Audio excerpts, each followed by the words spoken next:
All right, today we are going to start chapter 4, which we're going to take a look at how the different colonies developed in the American colony area. By the time we're done with all of chapter 4, you should be able to know, or you should be able to analyze the economic and social development of the American colonies during the first half of the 18th century. And what they're going to do with this chapter is they're going to break it up by area, by geographic area. Today, as you can see here, we're going to start with New England. We're going to talk about the commerce and the religion of the area. And then section 2 deals with the middle colonies. We'll talk about farms and cities. The third section talks about the southern colonies with plantations and slavery. And then our fourth section of chapter 4 will talk about an interesting area called the back country. Anyways, to start today, you see a picture here of a giant whale. There's a pretty good story here. It says Peleg Folger was a New England sailor, and he was only 18 years old when he began whaling. Folger kept a journal that describes what whaling was like in the 1750s. In one journal entry, Folger explained what happened after whales were sighted and small boats were launched to pursue them. He says, out of his book, The Sea Hunters. So we rowed about a mile and a half from the ship, and then a whale came up and under us and smashed in our boat and threw us every man overboard except one. And we all came up and got hold of the boat and held to her until the other boat, which was a mile and a half off, came up and took us in, all safe. And not one man hurt, which was remarkable, the boat being threshed to pieces very much. So when Folger and his mates did manage to kill a whale, they cut a hole in its head. Then a man got in up to his armpits and dipped out barrels of clear oil. Kind of gross. When the ship returned to port, this oil was sold to colonists who used it as fuel in their lamps. Many settlers in the New England colonies, Massachusetts, New Hampshire, Connecticut, and Rhode Island, turned to the Atlantic Ocean to make a living. The majority of New Englanders, however, were farmers. So today, we'll take a look at how distinct regions developed during the colonial period. We'll also be able to describe life in the New England farms and towns. We'll be able to describe the three types of Atlantic trade, and we'll also be able to identify the reasons for changes in Puritan society. Between 1700 and 1750, the population of England's colonies in North America doubled and then doubled again. At the start of the century, the colonial population stood at about 257,000 people, and by 1750, more than 1.17 million settlers settled the English colonies and called it home. By the 1700s, the colonies formed three distinct regions: the New England colonies, the middle colonies, and the southern colonies. There was another area that we talked about, which would be section 4, called the back country. And by definition, it was an area that ran along the Appalachian Mountains through the far western part of the three regions. And here you can see we have our New England colonies up here, our middle colonies are through here, southern colonies, and then back country was located along the Appalachian Mountains. Now, several factors made each colonial region distinct. Some of the most important were each region's climate, resources, and people.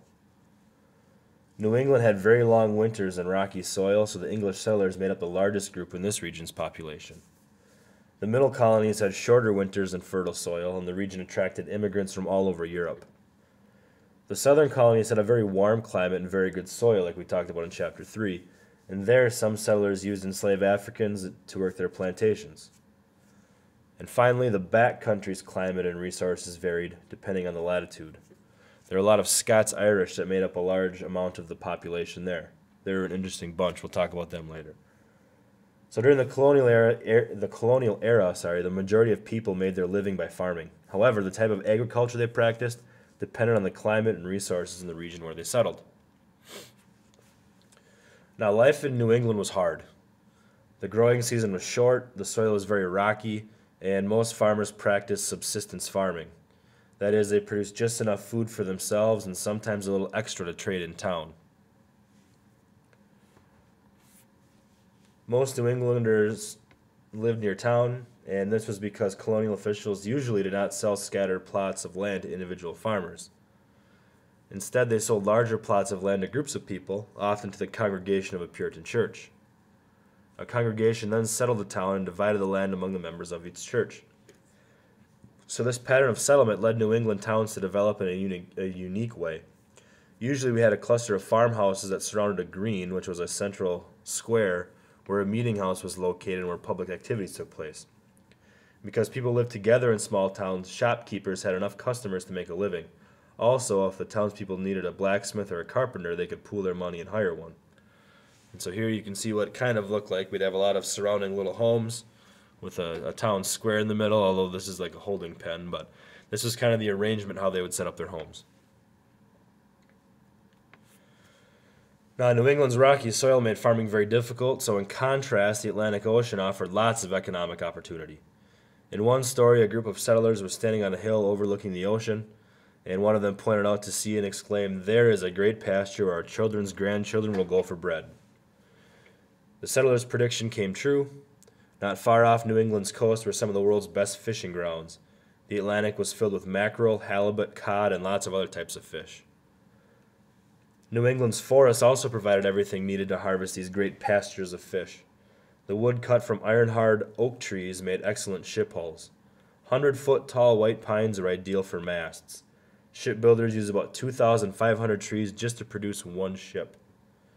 New England's fish and timber were among its most valuable articles of trade, so coastal cities like Boston, Salem, New Haven, and Newport grew very fast and very rich as a result of shipbuilding, fishing, and trade. New England settlers engaged in three types of trade. First was the trade with other colonies.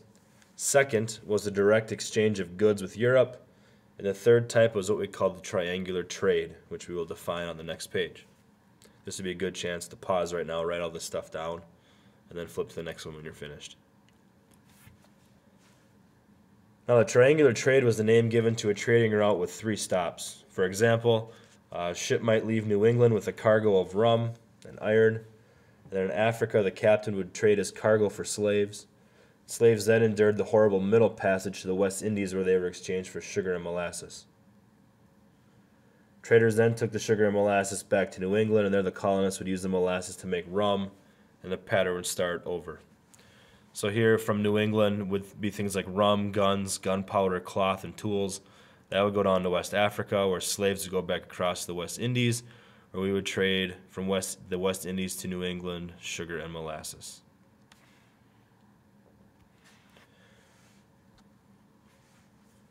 Now, New England made enormous profit off of this trade, and England wanted to make sure that it received part of these profits because, if you notice back on the last slide, the triangle trade did not go through Europe. So the English government began to pass what they called the Navigation Acts in 1651. The Navigation Acts had four major provisions designed to ensure that England made money from its colonies' trade. 1. All shipping had to be done in English ships or ships made in the English colonies. 2. Products like tobacco, wood, sugar, they could only be sold to England or its colonies. 3. European imports to the colonies had to pass through English ports. And 4. English officials were to tax any colonial goods not shipped to England. But even after the passage of the Navigation Acts, England had trouble controlling colonial shipping. Merchants ignored the acts whenever possible, mainly because they didn't like them. So smuggling started. Smuggling is importing or exporting goods illegally, and this is very common. England also had great difficulty preventing pirates like the legendary Blackbeard from interfering with colonial shipping. Now, there were few slaves in New England. Slavery simply wasn't very economical in this region of small farms. Also, because the growing season was short, there was little work for slaves during the long winter months. Farmers couldn't afford to feed and house slaves who were not working. Even so, some New Englanders in larger towns and cities did own slaves. They worked as house servants, cooks, gardeners, and stable hands. In the 1700s, slave owners seldom had enough room to house more than 1 or 2 slaves. Instead, more and more slave owners hired out their slaves to work on the docks or in shops or warehouses. Slave owners sometimes allowed their slaves to keep a portion of their wages. Occasionally, some enslaved persons were able to save enough to buy their freedom. In fact, New England was home to more free blacks than any other region. A free black man might become a merchant, sailor, printer, carpenter, or landowner, and still, white colonists did not treat the free blacks as equals.